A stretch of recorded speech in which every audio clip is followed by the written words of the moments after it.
você abrir sua Bíblia. Mateus capítulo 1, versículos 18 a 25, nós estamos dando sequência à série de sermões que tem como tema Jesus, a raiz de Jessé. E hoje, então, nós estaremos observando o que a palavra do Senhor diz a respeito desse assunto a partir de Mateus capítulo 1, dos versículos 18 a 25.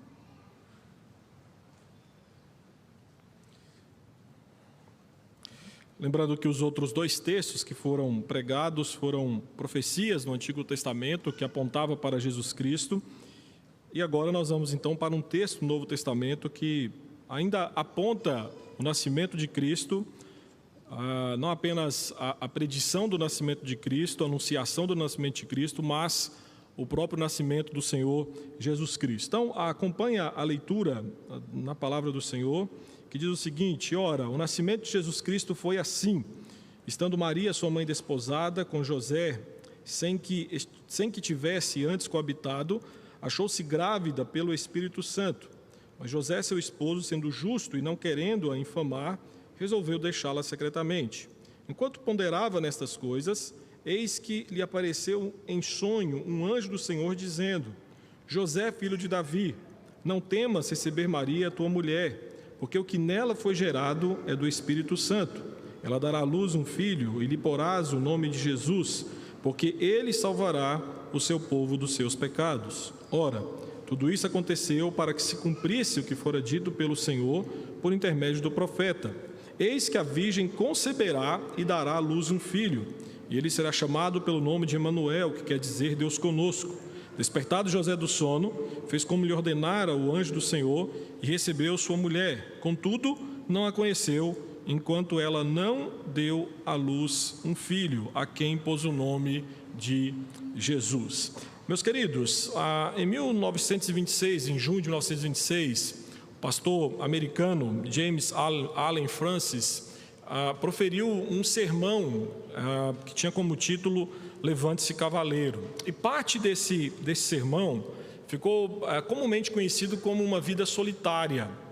E o mais interessante é que, frequentemente, essa parte do sermão ela foi divulgada em grande parte dos Estados Unidos, e ainda assim o é em épocas como as que estamos vivendo agora, em épocas de Natal. Então, eu tirei parte daquilo que comumente é divulgado nos Estados Unidos a partir desse sermão durante o temporada do Natal, que deram como título justamente essa expressão, uma vida solitária. Então, eu retirei um trecho para que você possa entender basicamente o que esse pastor pregou sobre esse assunto. Ele disse: ele nasceu em uma aldeia obscura, filha de uma camponesa. Ele cresceu em outra vila obscura, onde trabalhou em uma carpintaria até os 30 anos. Então, durante 3 anos, ele foi um pregador itinerante. Ele nunca construiu uma família, nunca teve uma casa, jamais frequentou uma faculdade e nunca viajou 350 quilômetros do local onde nasceu. Ele nunca escreveu um livro ou teve um gabinete. Ele não fez nada que normalmente confere grandeza. Enquanto ele ainda era muito jovem, a opinião pública virou-se contra ele. Seus amigos o abandonaram. Ele foi entregue aos seus inimigos, passou pelo escárnio de um julgamento e foi pregado em uma cruz entre 2 ladrões. Enquanto agonizava, seus carrascos apostavam pela única propriedade que ele tinha, sua túnica. Quando ele morreu, foi sepultado em um túmulo emprestado. 20 séculos se passaram e hoje ele permanece a figura central da raça humana. Todos os exércitos que já marcharam, todos os navios que já navegaram, todos os parlamentos que já existiram e todos os reis que já reinaram, juntos, não afetaram tão poderosamente a vida do homem neste mundo quanto esta vida solitária. A partir desse texto, nós temos que perguntar: quem foi Abraão? Quem foi Moisés? Quem foi Agostinho? Quem foi Calvino? Quem foi Abraham Lincoln? Ou, quem sabe, qualquer grande líder mundial comparado à pessoa de Jesus Cristo? Quem destes homens, mesmo com seus nomes elogiados no passar dos séculos por conta dos seus feitos notáveis, afetou tão profundamente a vida da humanidade como Jesus Cristo? Este homem incomparável, esta vida solitária, é apresentado aqui no primeiro capítulo do Evangelho de Mateus. Começando pela genealogia, que vai dos versículos 1 até 17, Mateus aqui então situa Jesus na linhagem régia, apontando que Jesus era tanto filho de Davi e ao mesmo tempo prenunciando a sua missão aos gentios, dizendo que Jesus Cristo também é descendente de Abraão. Mas quando chegamos nos versículos 18 a 25, Mateus aqui então descreve o seu nascimento de uma virgem, mostrando que a geração que aconteceu no ventre daquela virgem foi obra do Espírito Santo. Mas ao mesmo tempo também Mateus aqui aponta para a origem divina, mostrando que Jesus Cristo é aquele que veio para perdoar pecados, porque Ele é o Emanuel, Ele é Deus conosco. O fato que é muito importante aqui, nós iremos falar bastante sobre isso durante o sermão, é que Mateus 1, 18 a 25, tudo aquilo que é descrito pelo evangelista, ele aponta para como se fosse o cumprimento de tudo aquilo que Deus havia prometido no Antigo Testamento. E aí o fato mais importante se destacar é que os 2 sermões que foram aqui pregados, os 2 domingos anteriores, eram profecias que apontavam justamente para esse momento ao qual nós estamos agora lendo. Então Mateus, nesse primeiro capítulo, especialmente nos versículos 18 a 25, nos mostra os motivos desta vida solitária, o Emanuel, ser de fato incomparável. E o primeiro ponto que quero mostrar para você é que nele, no Emanuel, em Jesus Cristo, as Escrituras se cumprem. Meus irmãos, quando você começa a ler Mateus capítulo 1, versículos de 1 até o versículo 16, nós ficamos naquela expectativa, olha, qual será o filho que vai encaixar-se perfeitamente nessa linha genealógica? E o que Mateus vai nos mostrar a partir do versículo 18 é que tudo apontava para o Messias esperado, tudo apontava para Jesus Cristo. Por isso, algo que se destaca nos 2 primeiros capítulos de Mateus é a maneira como que o evangelista Mateus explica como cada passo no que diz respeito ao nascimento de Cristo aponta para o cumprimento das Escrituras do Antigo Testamento. Nos versículos 22 a 23, nós temos aqui, queridos, de forma literal, porque ainda nesses 2 primeiros capítulos, algumas menções por inferência de passagens do Antigo Testamento, mas aqui nos versículos 22 a 23, nós temos a primeira de muitas profecias que Mateus faz referência a fim de mostrar que Jesus realmente era o Messias prometido. Por 5 vezes, queridos, nos 2 primeiros capítulos de Mateus, nós temos citações de profecias a respeito de Jesus Cristo no Antigo Testamento, antes que ele de fato nascesse, antes que de fato ele encarnasse. Então Mateus demonstra como as profecias, de certa forma, encontraram o seu cumprimento em Jesus Cristo. Então atente no versículo 22 que ele fala: cumpriu-se a palavra de Jesus por meio do profeta. Tudo isso, diz ele, aconteceu para que a profecia fosse cumprida, que todos os itens profetizados, de fato, foram cumpridos e não apenas algum deles. Então, observe que aqui no versículo 22, ele fala das palavras em questão, não como ditas pelo profeta, mas são palavras faladas pelo Senhor por intermédio do profeta. Então o que Mateus destaca aqui é que Deus fala por meio das Escrituras, bem como apresenta que os eventos profetizados lá no Antigo Testamento estão se cumprindo no Novo Testamento. E aqui o que Mateus nos revela, queridos, é que existe uma unidade ou uma progressão na revelação de Deus que começa no Antigo Testamento e de fato ao longo dos séculos até caminhar em seu cumprimento no Novo Testamento. Os propósitos, queridos, divinos, são vistos aqui em Mateus em ação nos eventos que foram profetizados, tendo o seu cumprimento final na pessoa de Jesus Cristo. Só que nós temos que fazer uma pergunta aqui importantíssima, queridos. Segundo Mateus, o que foi profetizado no Antigo Testamento que de fato se cumpriu na pessoa de Jesus Cristo?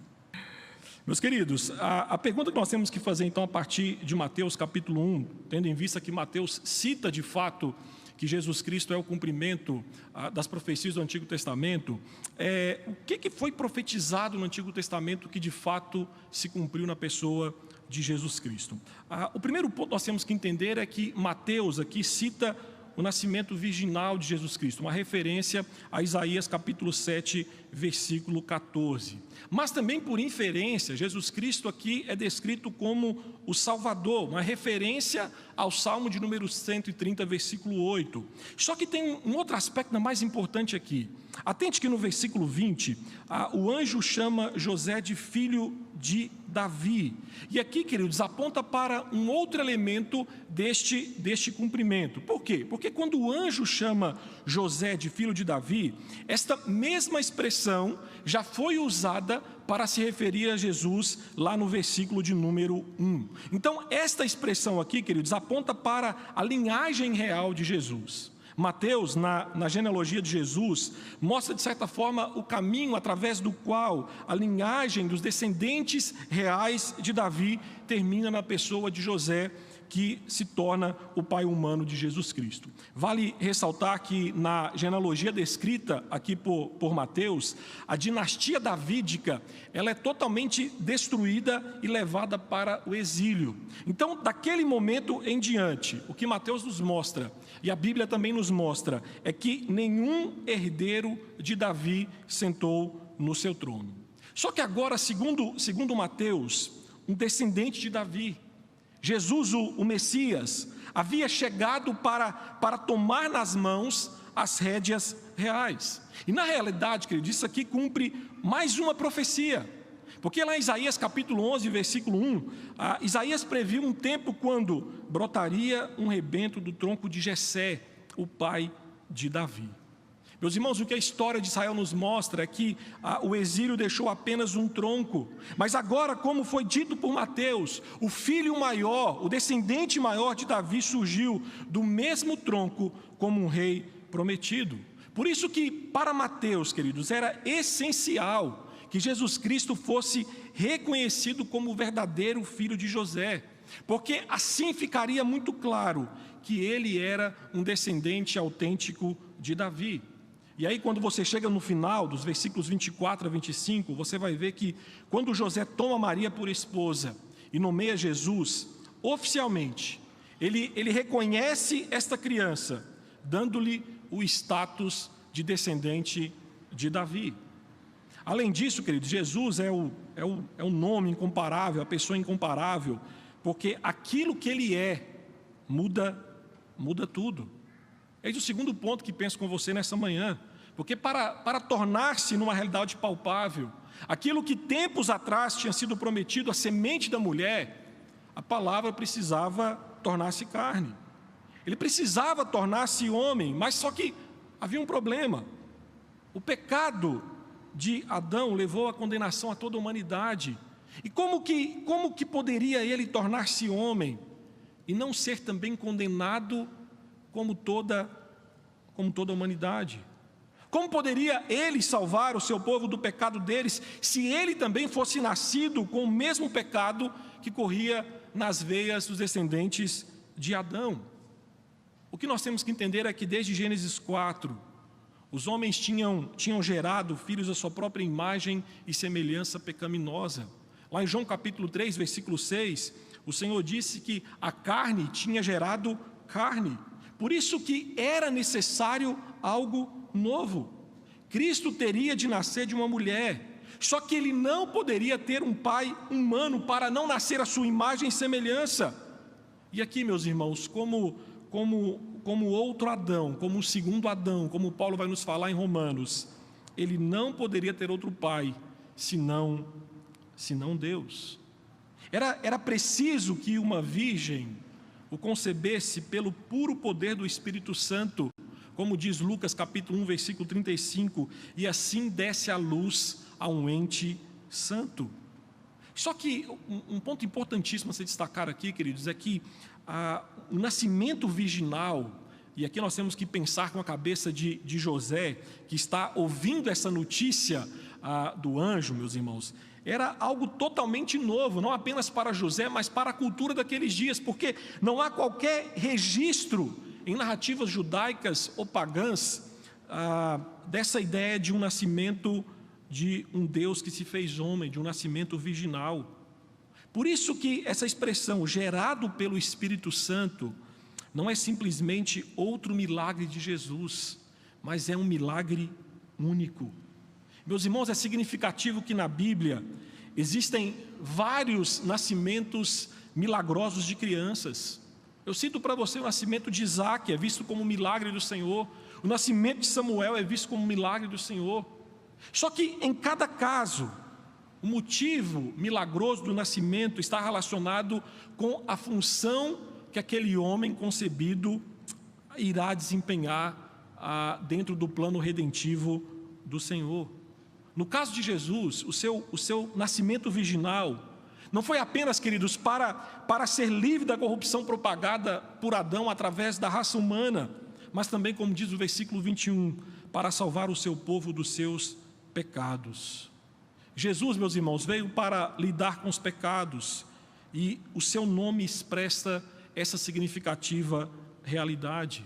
O nome Jesus deriva da mesma raiz linguística que o nome lá no Antigo Testamento, Josué, porque assim como Josué introduziu o povo de Deus na terra prometida, Jesus é visto como aquele que leva o seu povo a uma terra de esperança, salvando-os, livrando-os dos seus pecados.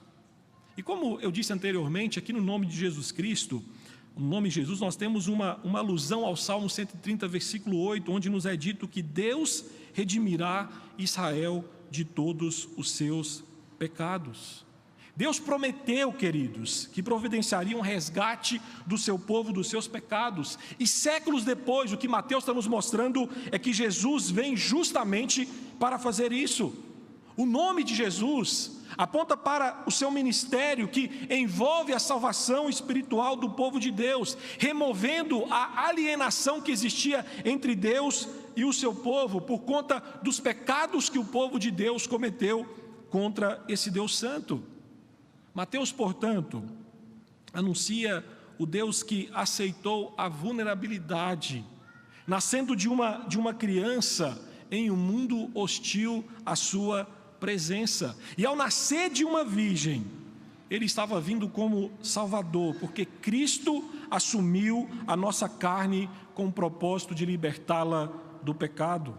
Deus Filho se encarnando, sendo verdadeiramente Deus e verdadeiramente homem, é essencial, queridos, para a salvação do homem. O fato é que Jesus não poderia ser o nosso parente resgatador ou o nosso noivo, se não fosse carne de nossa carne. Mas há um último ponto que penso com você aqui do porquê que esse nome, a partir de Mateus capítulo 1, faz com que Emanuel seja incomparável. Porque através dele, meus queridos, Deus Pai veio até nós. Atente que no versículo 23, Mateus declara que Jesus é Emanuel. Essa designação é encontrada apenas aqui, queridos, em Mateus, no que diz respeito ao Novo Testamento, e significa, ele próprio dá a tradução, Deus conosco. Isso aqui nos leva de volta lá em Isaías capítulo 7, versículo 14, a virgem engravidará e dará à luz um filho e lhe chamará de Emanuel. Então, o filho da profecia, que era para ser um sinal de confirmação no futuro, chegou. E segundo Mateus, ele é o Deus conosco. Deus se revela, e como diz Mateus, é por meio do Emanuel. E no anúncio de Jesus, queridos, somos colocados face a face com o tema central do Evangelho. Deus que está trabalhando em seu povo desde os tempos da queda de Adão, veio pessoalmente para o meio dele. E ele veio com um propósito específico de resgatar o seu povo da confusão que o seu povo se meteu por conta dos seus pecados. Por isso nós temos que entender que o cristianismo, meus irmãos, não é um aglomerado de bons conselhos morais. Não, mas são boas notícias sobre Deus e o que Deus fez por nós. Então, como já foi mencionado, exceto Mateus, no Novo Testamento, ninguém chamou Jesus de Emanuel. E aqui em Mateus, quando Mateus cita e traduz o nome do hebraico, ele sublinha o fato de que em Jesus nada menos do que Deus veio bem aonde estamos. E há um fato aqui, um contexto cultural importantíssimo, nós temos que destacar, que os hebreus tinham uma concepção tão exaltada da pessoa de Deus, que, lógico, baseados lá nos 10 mandamentos, não fizeram qualquer imagem de Deus, a ponto que os romanos, quando conquistaram os judeus, eles chamavam-os ou apelidaram os judeus de ateus, com a ideia de que eles não tinham deuses. Os romanos tinham a ideia de que você tinha que se prostrar diante de deuses feitos, as estátuas de ouro, de metal, de madeira e por aí vai. Então, quando eles olharam para os judeus e não viram aquilo, eles disseram: olha, os judeus não têm deuses. Mas, meus irmãos, com esse pano de fundo, o que Mateus afirma aqui é que Deus não nos deu uma representação de si mesmo, mas que Ele veio pessoalmente para compartilhar a nossa situação.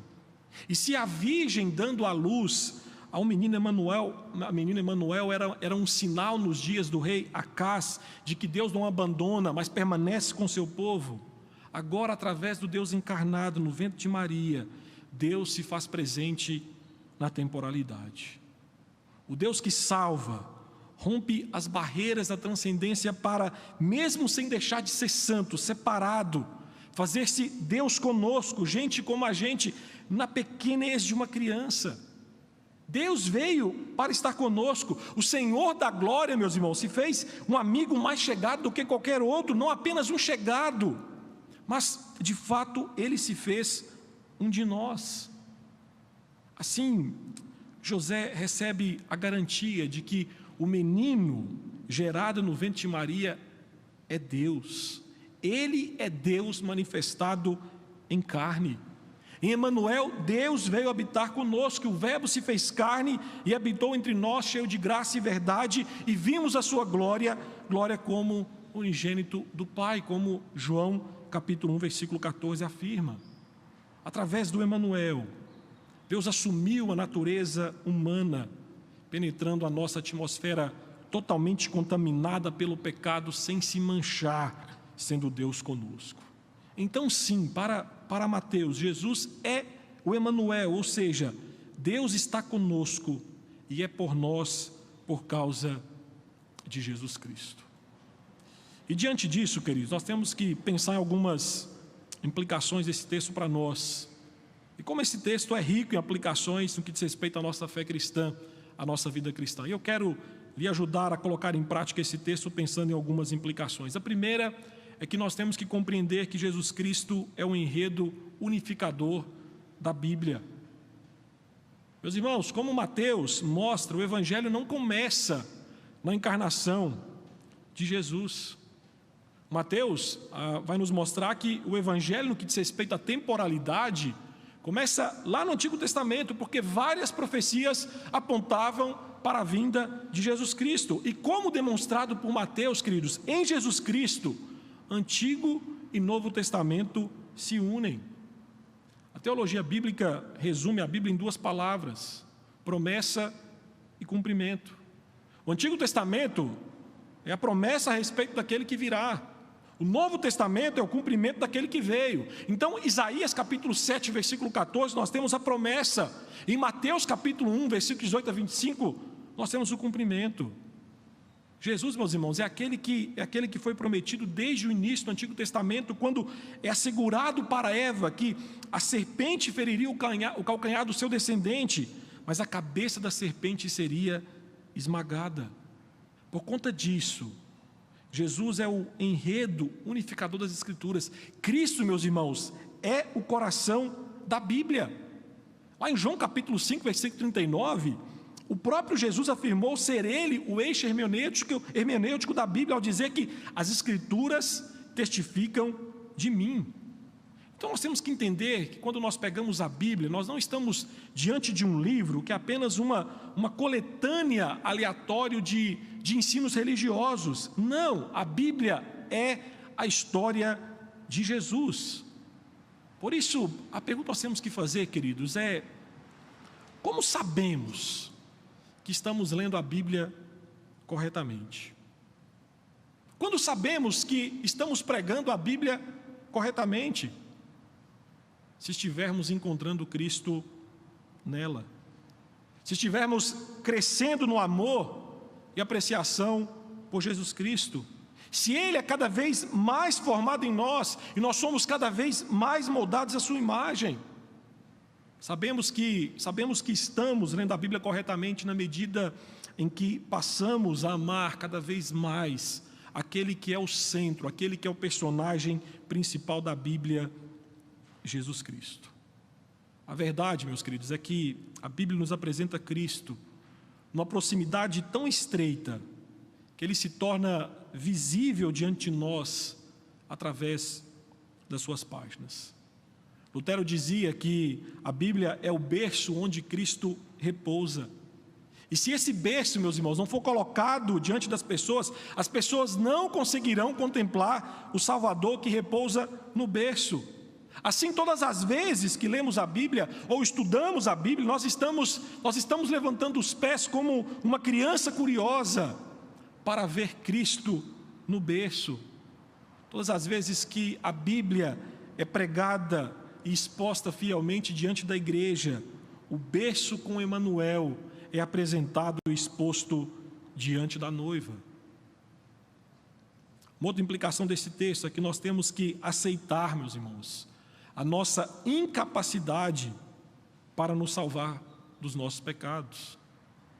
Através do nascimento virginal, Mateus e as Escrituras nos mostram como um todo que Cristo ficou livre do pecado inerente a Adão, evidenciando que a salvação é um milagre divino. José e Maria, meus irmãos, por mais que tivessem desejado, por mais que quisessem, eles jamais poderiam ter produzido o Salvador do mundo por si mesmos. Por isso entenda que Jesus não é um super-humano que serve de exemplo inspirador para se alcançar com os nossos maiores esforços. Jesus Cristo não é um salto evolucionário, não é um desenvolvimento de várias reencarnações ou um desabrochamento do potencial interno do homem, não. Jesus Cristo é o Filho de Deus. E a sua encarnação, meus queridos, é um atestado que sempre é Deus, unicamente Deus, que em seu Filho e por meio dele salva o seu povo dos seus pecados. As Escrituras deixam muito claro, e Mateus atesta isso, que não somos nós que unimos Deus à raça humana, mas Maria e José simplesmente receberam a palavra de Deus como uma dádiva do céu. O nascimento, queridos, virginal de Cristo é um estrondoso não a todas as nossas tentativas tolas de merecer a salvação. Isso significa que, antes de Jesus ser um exemplo para nós, um modelo de amor e bondade, Ele é algo que nós não podemos ser. Ele é Salvador. Ao nascer de uma virgem, Ele não estava nos dando um exemplo pessoal, mas Ele estava vindo como o Salvador. O reformador do passado dizia que o principal artigo e fundamento do Evangelho é que, antes de você tomar Cristo como exemplo, você o aceite e reconheça como uma dádiva, como um presente que Deus lhe deu e que é seu. Caso contrário, se você não enxergar Cristo como uma dádiva, como um presente que Deus deu a homens que não poderiam salvar-se por si mesmo, Cristo será para você apenas um pouco mais útil do que qualquer outro homem com boas qualidades morais. Então não é de admirar, portanto, que sempre que o nascimento virginal de Cristo é banalizado, é ultrajado, vamos dizer assim, é ignorado, é negado, a consequência invariável tem sido a perda do verdadeiro Evangelho. Meus queridos, o nascimento virginal de Jesus resguarda a própria excelência e grandeza do Evangelho, intervenção e salvação sobrenaturais de Deus no que diz respeito à nossa salvação. Um terceiro ponto que penso com você com a aplicação desse texto. Meus irmãos, nós temos que nos deleitar na pessoa incomparável de Jesus Cristo. No prólogo deste Evangelho, Mateus escreve que o Criador se identificou com a criatura. Nos fala de alguém que salva o seu povo dos seus pecados, revelando-nos que o Salvador é Emanuel, o próprio Deus conosco. E estas, queridos, são boas novas que nós cristãos, de certa forma, em nosso coração, deve proporcionar deleite e alegria. Nesse ponto, meus irmãos, é fato que quase todos nós cristãos, nós somos contentes, nós somos felizes por termos ganhado o presente, a dádiva divina, Cristo, por termos recebido a vida eterna a partir de Cristo. Mas nós temos que nos perguntar: quantos de nós nos deleitamos em sua pessoa, em sua obra, de tal forma que as coisas da terra se tornam refúgio? Quantos de nós nos alegramos tanto em Cristo que os prazeres terrenos se desvanecem? Quantos de nós nos regozijamos tanto em Jesus que os nevoeiros das dúvidas e medos desaparecem? É fato que os prazeres da vida, como família, trabalho, recreação, entretenimento, são excelentes. Mas, meus irmãos, o que é uma família abençoada?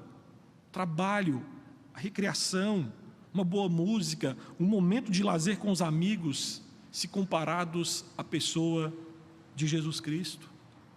Esses prazeres lícitos e que nos causam alegria, deleite, refrigério, se empalidecem diante da pessoa e da comunhão com Jesus Cristo.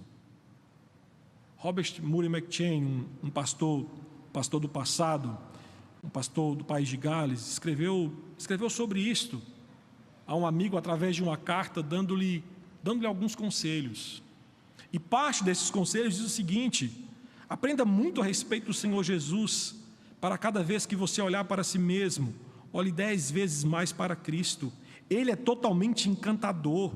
Regozije-se em seu sorriso, sinta os seus olhos oniscientes fitos com amor em você e descanse em seus braços todo-poderoso. Deixe sua alma encher-se de um profundo senso arrebatador da doçura e excelência de Cristo e de tudo o que está nele. Sim, caro cristão, nós temos na pessoa de Cristo o prazer dos prazeres, o riso dos risos, a alegria das alegrias, a vida das vidas.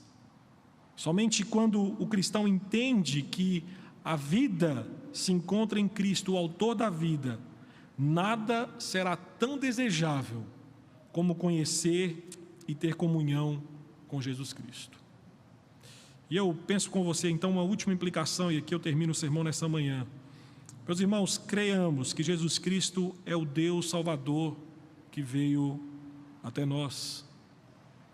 Mateus, meus irmãos, o que ele nos mostra sobre a obra de Cristo é que ela é exclusivista. E ela não se ajustava, como não se ajusta ainda hoje, a ideia pluralista de que cada um de nós chega a Deus à sua maneira. Mateus elucida que Deus veio a nós à sua maneira. O Rei eterno veio até nós, súditos maculados por conta da nossa rebeldia contra as suas leis divinas. Jesus é o próprio Deus que armou a sua tenda entre nós. Ele é o templo, o lugar da habitação de Deus, o lugar cheio da glória de Deus. O que é importante pensarmos sobre esse texto? Porque às vezes nós cristãos nós temos uma noção, uma ideia muito vaga da pessoa de Deus Pai. Nós temos às vezes o pensamento, queridos, que por trás de Jesus, o Salvador e amigo de pecadores, existe um Deus Pai sinistro, um Deus Pai irado, um Deus Pai que é menos compassivo e gracioso. O que Mateus nos mostra que isso é impossível, porque Jesus é o Emanuel, Deus conosco. Ele e o Pai são um. Ele é o esplendor, a glória daquilo que o seu Pai é. Então, em Cristo, queridos, nós vemos o verdadeiro significado do amor, do poder, da majestade, da justiça, da graça de Deus Pai. E à medida que nós olhamos para Jesus, nós estamos contemplando o próprio Deus. O real conhecimento de Deus encontra-se em e através de Cristo. Temos que entender que nós somos totalmente incapazes de reconhecer o favor e a graça do Pai, a não ser por meio de Cristo, o qual é reflexo do coração do Pai. Por isso que Lutero dizia que sem Cristo nós não vemos nada em Deus a não ser ira e um terrível juízo. Então, por causa do Emanuel, meus irmãos, não existe nada em Deus que pareça terrível para nós cristãos. Por isso eu digo para você nessa manhã que nós cristãos somos um povo bendito, porque através de Cristo Deus está conosco. O povo de Deus, queridos, não tem como mensurar bênção maior do que Deus está com ele. O próprio Jesus, lá em Mateus 28, versículo 20, em sua ascensão, prometeu que estaria conosco todos os dias até a consumação dos séculos. Por isso digo para você nessa manhã, você que precisa de consolo em meio ao sofrimento, nunca perca de vista essa realidade. Jesus Cristo é o Deus que se encarnou. Jesus Cristo é o Emanuel, o Deus conosco. Ele é capaz de sensibilizar-se por nossas necessidades, porque Ele experimentou pessoalmente as dores que este mundo nos causa. Por isso, confie nele o tempo todo, em todas as suas aflições, em todas as suas angústias, em todas as suas dores, porque Ele nunca lhe desprezará, porque Ele é Deus conosco. E é fato, meus irmãos, que hoje nós nem sempre conseguimos vislumbrar esta verdade, mas na consumação dos séculos desfrutaremos da totalidade do processo do qual Deus veio até o seu povo. Apocalipse capítulo 21, versículo 3 diz: então ouvi uma voz que vinha do trono e dizia: eis o tabernáculo de Deus com os homens, Deus habitará com eles, eles serão o povo de Deus, e Deus mesmo estará com eles e será o Deus deles. A promessa de Deus em Apocalipse é que desfrutaremos daquilo que Adão perdeu, a comunhão e a companhia de Deus Pai através do Deus Filho. Essa alegria e essa glória já se manifestam, queridos, naquele que é o Emanuel, naquele que é Deus conosco.